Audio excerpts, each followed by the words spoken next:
and good evening. I'm Melisa Idris. Welcome to Consider This. This is the show where we want you to consider and then reconsider what you know of the news of the day.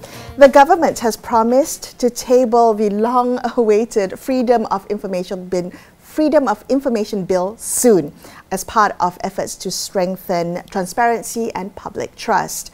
Now, what kind of access will it provide under this new legislation, and how might it change the way government works? Joining me on the show to discuss this further, I have Dato Dr Punitha Sililvarajoo, Deputy Director General Policy and Development at the Legal Affairs Division under the Prime Minister's Department, and Wathshlah Naidu, who is the Executive Director of the Centre for Independent Journalism. Welcome to the show, both of you. It's good to have you here. Thank you. Lots to talk about with the Freedom of Information law, and I think where I want to begin is kind of getting a sense of where government's head is at, the rationale, the goal, and the thinking behind having such a piece of legislation at the federal level. Maybe Dr. Punitha, you can start with that. Yeah. Okay. Thank you, Mel, for having us on your show. Firstly, I think the FOI, I'll call it the Freedom of Information, it is, I would say, a major reform for the government, for the country.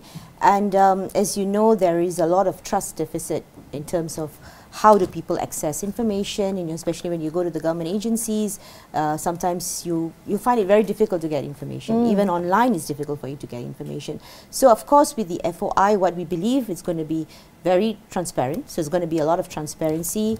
Of course that will also uphold integrity, above all accountability. Because at the end of the day, you would be able to look at information, get information, of course subject to some of the exemptions in the law itself. But otherwise, if you get information, then you would be able to scrutinize what's out there. And by doing that, it boosts public confidence as well. Right. So, before we get into that, can I just briefly understand where we're at now? So the law has been long awaited. It's been in the works for a really long time, many years, and we're now at the point of understanding why we need it, and having gone through all the consultations, we've got the draft of the law. Where are we at now, Dr. Punitha? Okay, I think we started way back in 2019. Wathshlah actually came over to Bayou and met us and all that. So we started way back in 2019. So there was a lot of engagement.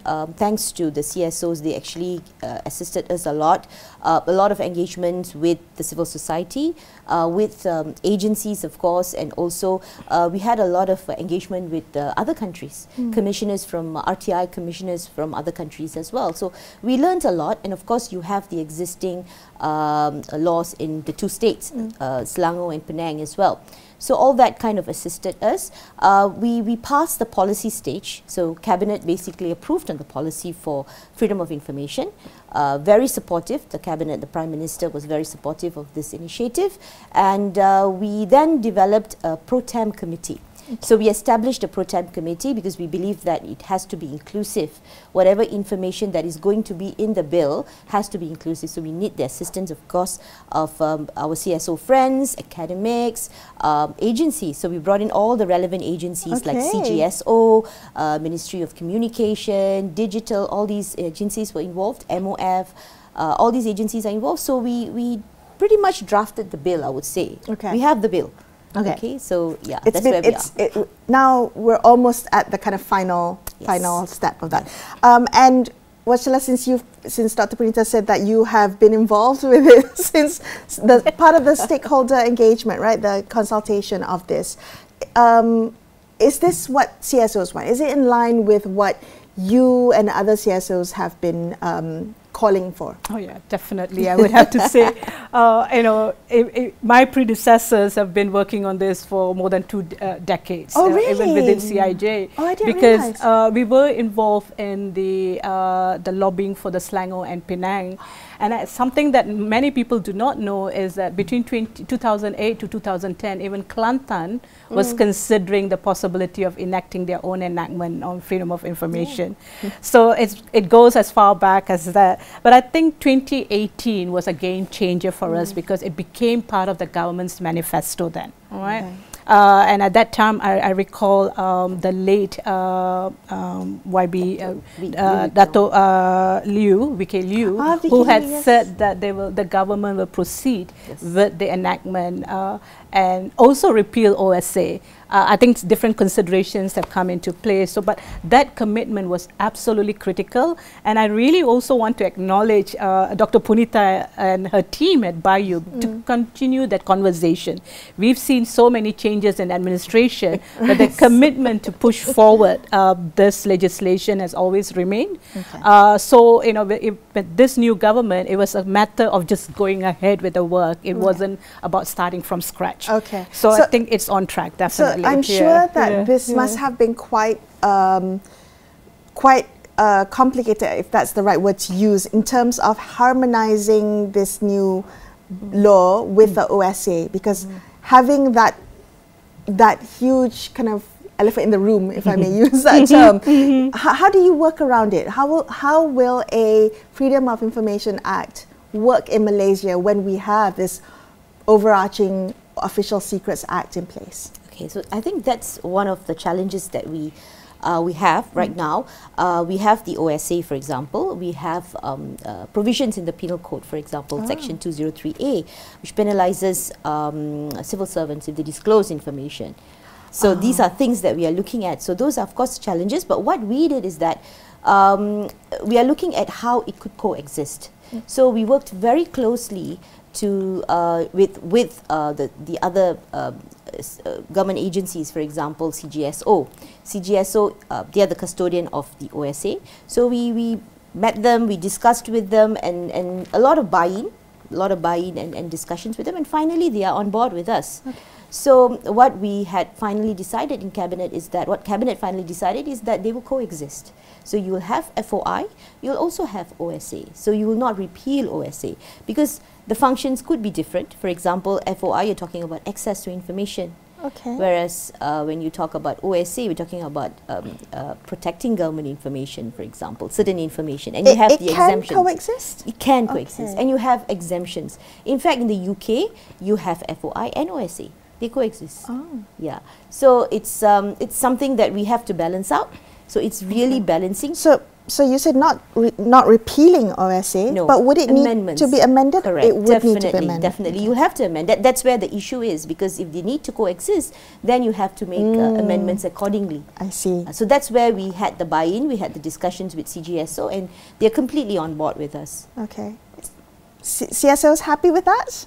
CSOs will work with that. Okay. I think what is really critical, I think, with the FOI bill, there would be certain safeguards in terms of that. Because obviously the exemptions, the grounds for exemptions will overlap sometimes. National security, defense, and things like that will overlap, right? And what the safeguards that could be built in the bill will require any kind of exemption will have to meet a certain threshold. It has to be legitimate, necessary, and proportionate, and it will also have to meet two tests. One is a harm test. They have to show that the harm of disclosure overweighs the harm of secrecy. Right? And then any exemption will also have to meet public interests, as opposed to the interest of who actually came up with the information or who is holding the information. You know, so if these safeguards are clearly articulated in the bill, it will help align and harmonize, you know, both sets of laws. Okay. Can you give me an example? I mean, when you talk about how broad the right to information or access to information is, give me an example of what kinds of areas we can look forward to under a new legislation for the right to information. I am very hopeful and an eternally optimistic person here who looks at you know, freedom of information as an intrinsic right. It's a fundamental freedom, right? Although it's not very clearly articulated in our federal constitution article, we'll read it through Article 10 because as part of freedom of expression, we need to have access to information to be able to express ourselves. Okay. And in fact, many international law, including the Universal Declaration of Human Rights, have included right to access, use and disseminate information as part of their principles of freedom of expression. Right. So that's where we start, right? And the second point, I think what is really critical is that when we talk about accessing information, we're not talking about accessing all the information. Okay. It is It's really not a free-for-all like it's not everyone a goes. free, it's Okay. really Absolute, one yeah. information held by public bodies, Okay. right? Because information is public good. And the information actually belongs to us. Yes. All right, it's our information, so that's being held as held by the public bodies, public authorities as custodians. Okay. So that's the second. The third thing, I think these are certain things that needs to be ironed out, of course, right? What does it mean by principle of maximum disclosure? All right, so we expect then all agencies, in this context, I think the government's plan is to move ahead with a federal RTI or FOI legislation which covers federal agencies. Right. Right. So then all information held by these agencies in principle should be proactively disclosed. Right. Proactively, That's a fundamental principle of FOI. So there has to be measures then being put in place by the different government agencies on how to disclose this. Okay, correct me if I'm wrong. I always thought a Freedom of Information Act meant that the public, journalists like myself, interested parties, research people, think tankers, they could apply to request this information. But you're saying proactively. There are phases. Okay. There are phases. I think if we go by principle of maximum disclosure and proactive disclosure, and what we fail to realize, the government is already disclosing information in stages. If you go to the different ministries' website, there's information. The application process comes in place, and I think this is where that we need to reduce the gap, right? When the information is not proactively disclosed, right? And this information, sometimes there's a little bit of confusion. Hey, is it a classified information or should it be under OSA? So it's that's when the application process will come in place. So we are not saying that as soon as this legislation is passed, everybody is going to go and apply. It might happen. If you look at many countries, that's what's happened, right? The numbers will go up until the government then puts in place all the mechanisms to proactively disclose. Okay, then it will come down, because then you start trusting the information and trusting the process. Right. Dr. Punitha, what do you think about this, the principle of maximum disclosure? Is that the ideal that we're working towards? Well, that's an interesting question to ask a civil servant. Well, I think maybe if I just go into how we approach the agencies, because when you talk about maximum disclosure, from the civil service point of view, it's a bit difficult for us to accept because, it means you have to then disclose. So the first question is, what do we disclose? How do we know whether this is something that we can disclose? Because you have OSA, and then you have the Section 203A. So these are all things that the civil servants are very, very worried about. Yes. So there's a lot. You need to guide them, right? Correct. Yeah. So very skeptical about this whole idea of FOI. In fact, when I myself, when I was first introduced to FOI, I was a bit skeptical. You mean the government will actually tell you guys everything, whatever you want? So there was that kind of a resistance, definitely from the civil service. Or a lot of government agencies, they're not sure.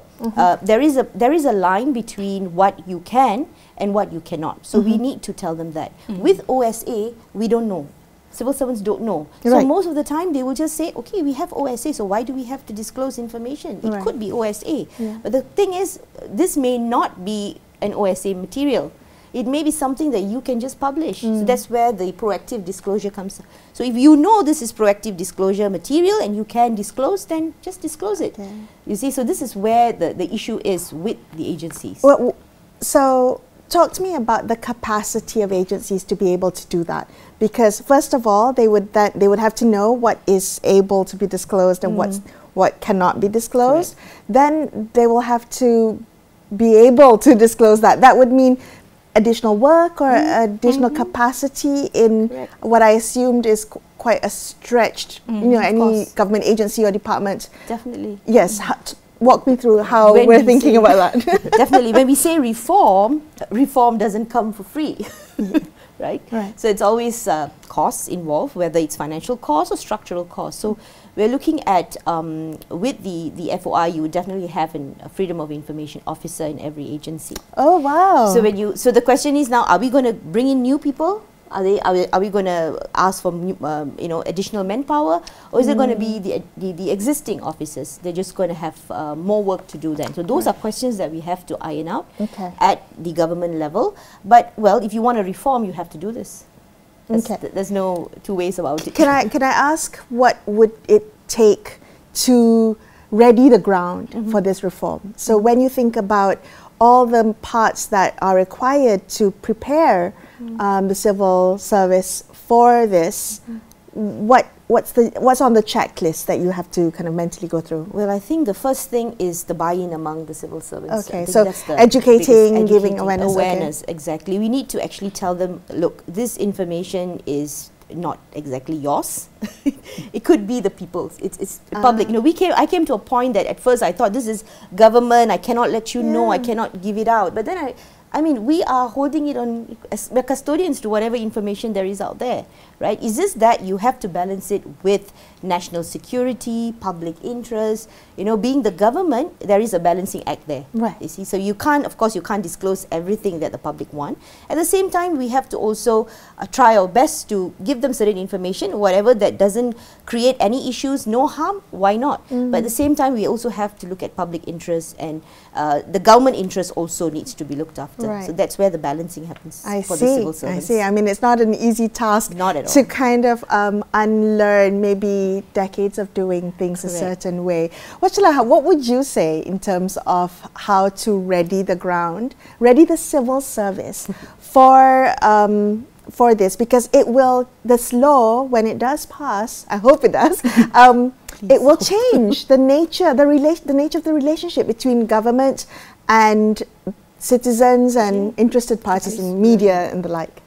I think we are not expecting like a one switch. No, it's not an overnight switch. It's not going to with this law that where by default everything is secret will now suddenly by default become open, right? As what Dr. Punitha mentioned, there are processes to it. One, by enacting this law, we are already sending out a message, right, that there needs to be a shift in how we are approaching public information. So that's a very critical thing, because if that message comes true, then systems and processes can be put in place. And I also have to say that Bayu has conducted numerous consultations, throughout Peninsula, Sabah, Sarawak, for a number of years now already. So I think there is this constant engagement is going to be critical. The third thing that's going to be really critical is the law needs to set up the thresholds, right, so that we understand, like, the simple point, but what proactive disclosure means and what kind of information can be or should be published, right? That would help then the public authorities and public bodies determine what should and shouldn't be, right? And then the investment, the budgetary allocation is so critical, because now it's not just about the human resources, right? The systems need to be in place, because you need to make sure your website is able to hold all this information and it's accessible. When we say accessible, this is Malaysia, English, Bahasa, persons with disabilities should be able to access it, right? So there's all these technical, structural questions. And the most critical, which is going to be really will require long-term, is all the additional guidelines that needs to be put in place. How are you going to determine the fees, for example? How are you going to determine the application process? How are you going to determine the appeals process? Right? So all those little things will have to be built in. And capacity building. We talk to different countries in terms of how much time they invest in capacity building, it's ongoing. Oh, really? Because the officers change. Officers change. Structures remain, but officers change. So they need to then constantly be retrained to be able to make these kinds of determinations. So look at Australia. Like, they came up with their law in 1980s, and they're still, managing it. Right? They are obviously very progressive, but they're still managing it. They're still amending the laws. So it is going to be a long-term investment, and I think this is really an investment that's worth making.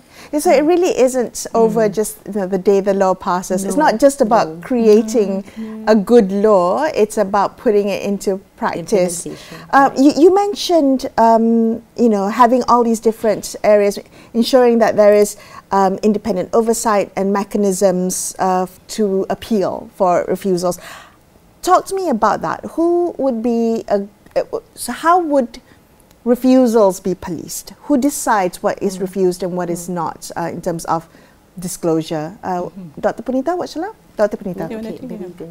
Okay, okay. I think what we have discussed, of course, in our Pro-Tem Committee for the law, the development of the law itself, is that, and also learning from other countries and international standards, I think we need an oversight body. Well, who would be the oversight body is something that is still in the works. But with the oversight body, of course, the oversight body does the monitoring. The oversight body looks at training, awareness, would also look at coming up with guidelines, for example, all the guidelines that Wathshlah mentioned earlier, and also regulations for that matter. All that will be done by the oversight body. But at a lower level, at a more grassroots level, then you will have information officers in every agency, so that will make it more accessible for the public, so they don't have to go to an oversight body or a larger establishment, but rather you go to the respective agencies in which you want the information from. So that particular FOI officer will then receive your request, and we have times. That means we have given them this number of days that you have to follow. That means you have to, for example, you have to inform them, okay, we've already received your information. Sorry, we already received your request, number one, within this number of days.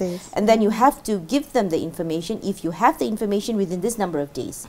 And if there is emergency request, for example, so it's even shorter period, so this number of days.